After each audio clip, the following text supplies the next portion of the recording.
The Iran nuclear deal, formerly known as the Joint Comprehensive Plan of Action, or JCPOA, was a pretty big deal. It wasn't just another international agreement. It was a turning point in how the world tried to handle one of its most pressing security threats.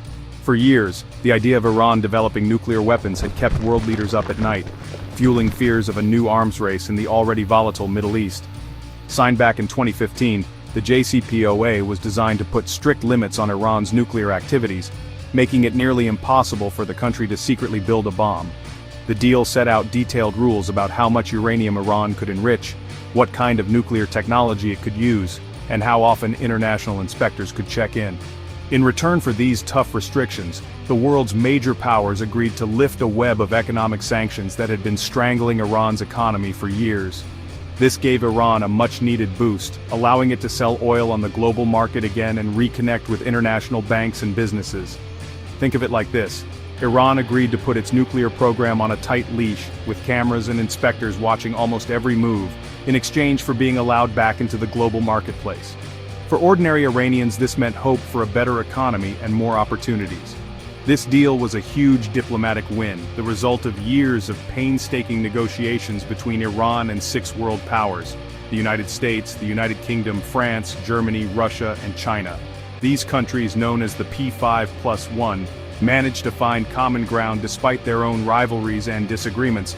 It wasn't just about preventing a nuclear-armed Iran, though that was definitely a major concern. The deal also aimed to slow down the spread of nuclear weapons in the region, and to show that even the toughest problems could be solved through dialogue, not just threats or war. It was also about easing tensions in the Middle East and proving that diplomacy could actually work, even with countries that deeply distrust each other.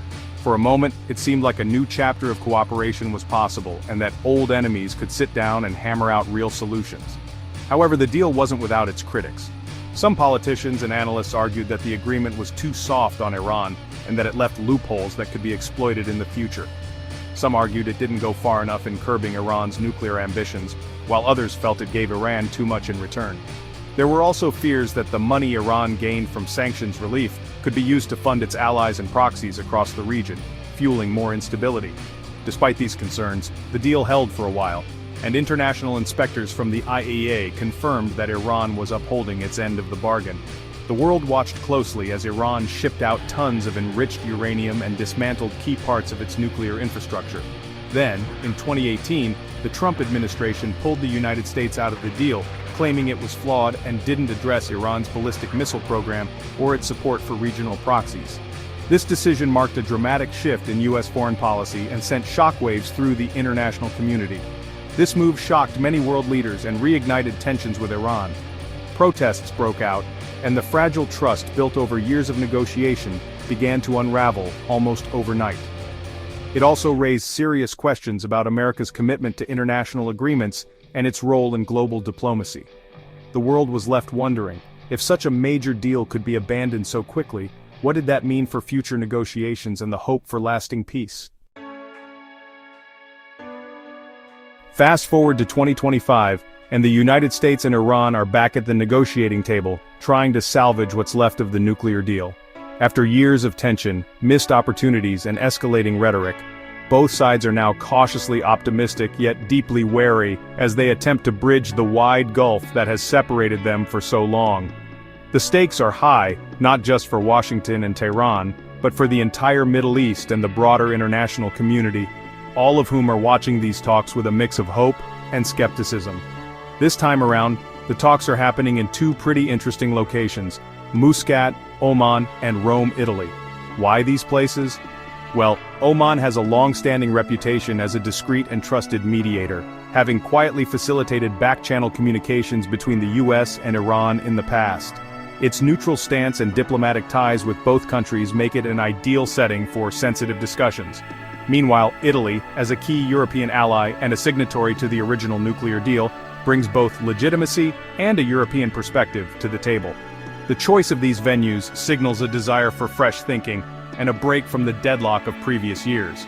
The Muscat talks, held in April 2025, were the first sign of a potential thaw in US-Iran relations after years of hostility. For the first time in a long while, both sides sat down face-to-face, exchanging not just demands, but also ideas for compromise. The atmosphere was tense, but there was a sense of urgency and a recognition that the status quo was unsustainable. Both sides agreed to continue negotiations in Rome, signaling a willingness to at least explore a diplomatic solution, even if the path forward remains uncertain.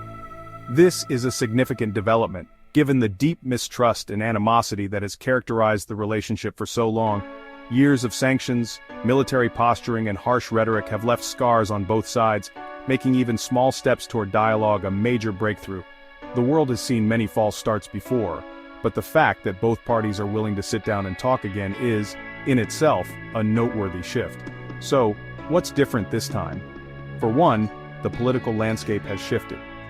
Donald Trump, who unilaterally withdrew the United States from the deal in his first term, is now in his second term and facing re-election. Some analysts believe he's eager for a foreign policy victory, and a revived nuclear deal would certainly fit the bill. At the same time, Iran is grappling with economic challenges and domestic pressure, making a diplomatic breakthrough more attractive than ever. Both leaders are under pressure to show results, and that urgency could be the catalyst for real progress. Another factor is the growing international pressure on both the United States and Iran to resolve the nuclear issue. The European Union, Russia, and China have all urged both sides to return to compliance with the JCPOA, and they've been working behind the scenes to facilitate dialogue. The world is watching closely, hoping that this new round of talks will finally break the deadlock and pave the way for a more stable and secure future, not just for the US and Iran, but for the entire region and beyond. While the resumption of talks is definitely a positive step, it's only the beginning of a long and complicated journey. Both sides are coming to the table with years of baggage, and the atmosphere is thick with skepticism. The world is watching, hoping for progress, but beneath the surface there are deep wounds that haven't healed. It's important to acknowledge the elephant in the room: trust, or rather, the lack thereof. Trust is the foundation of any successful negotiation, and right now, that foundation is shaky at best. Iran feels deeply betrayed by the United States' withdrawal from the deal and the subsequent reimposition of harsh sanctions. For many Iranians, this wasn't just a political maneuver, it was a blow to their economy, their livelihoods, and their sense of dignity on the world stage. They see it as a prime example of American hypocrisy and untrustworthiness. Iranian leaders have repeatedly pointed to this episode as proof that the US cannot be relied upon to keep its word, no matter who is in power. Imagine you're Iran, you agree to a deal, you hold up your end of the bargain, and then the other side backs out, slaps you with penalties, and expects you to come crawling back to the table. It's not just about broken promises, it's about national pride, and the feeling of being treated unfairly on the global stage. Wouldn't you be a little hesitant, if not downright suspicious, of their intentions? This suspicion isn't just political, it's personal for many Iranians who have seen the impact of sanctions in their daily lives. This lack of trust is a major obstacle to progress. It's like trying to build a bridge over a river when both sides are afraid the other will blow it up halfway through construction. Iran is wary of making concessions, fearing that the United States will simply renege on its commitments again. Every step forward is weighed against the risk of being left in the lurch once more. They're also concerned that even if a deal is reached, it might not last beyond the current US administration. The political winds in Washington can shift quickly, and Iran knows all too well how fragile international agreements can be. On the other hand, the United States is frustrated by Iran's continued development of its nuclear program, which they see as a clear violation of the spirit, if not the letter, of the JCPOA. American officials argue that Iran's actions undermine the very trust needed to make diplomacy work. They want Iran to immediately halt its enrichment activities and come back into full compliance with the deal before any sanctions relief can be considered. For the US, anything less feels like rewarding bad behavior and setting a dangerous precedent. This standoff highlights the deep-seated mistrust that has plagued US-Iran relations for decades. Each side sees itself as the aggrieved party, and both are haunted by a long history of broken promises and missed opportunities. It's a complex issue with historical roots, and it won't be easy to overcome. But until both sides find a way to rebuild trust, the path forward will remain uncertain, and the elephant in the room will continue to cast a long shadow over any hopes for lasting peace. Donald Trump's decision to re-engage with Iran on the nuclear issue has surprised a lot of observers. After all, this is the same president who once called the JCPOA the worst deal ever and vowed to tear it up. So what's changed? Some believe it's all about the 2026 election. With his approval ratings flagging and his domestic agenda facing stiff opposition, Trump may be looking for a foreign policy win to boost his chances of re-election. A revived nuclear deal with Iran, however improbable it may seem, would certainly qualify as a major achievement. However, others argue that Trump's motivations are more complex. They point to his recent efforts to distance himself from some of his more hawkish advisors, like Mike Pompeo and John Bolton, as evidence that he's genuinely interested in finding a diplomatic solution. Another theory is that Trump is feeling the pressure from international allies who are eager to see the United States return to the JCPOA. The European Union, in particular, has been vocal in its criticism of Trump's Iran policy and has been working hard to keep the deal alive, even in America's absence.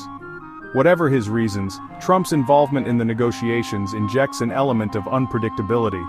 He's known for his unconventional approach to diplomacy, his disdain for expert advice, and his tendency to make sudden, impulsive decisions. So, as the dust settles on these high-stakes negotiations, one thing is clear: the future of US-Iran relations is as uncertain and as consequential as ever. Whether a new deal is struck or talks fall apart, the world will be watching every move, every statement, and every handshake. What's your take on these unfolding events? Do you think a renewed nuclear agreement is possible? Or are we headed for more confrontation? Let us know your thoughts in the comments below. If you found this breakdown helpful, don't forget to hit the like button, subscribe for more deep dives into global politics, and turn on notifications so you never miss an update. Thanks for watching, and stay tuned for more stories that shape our world.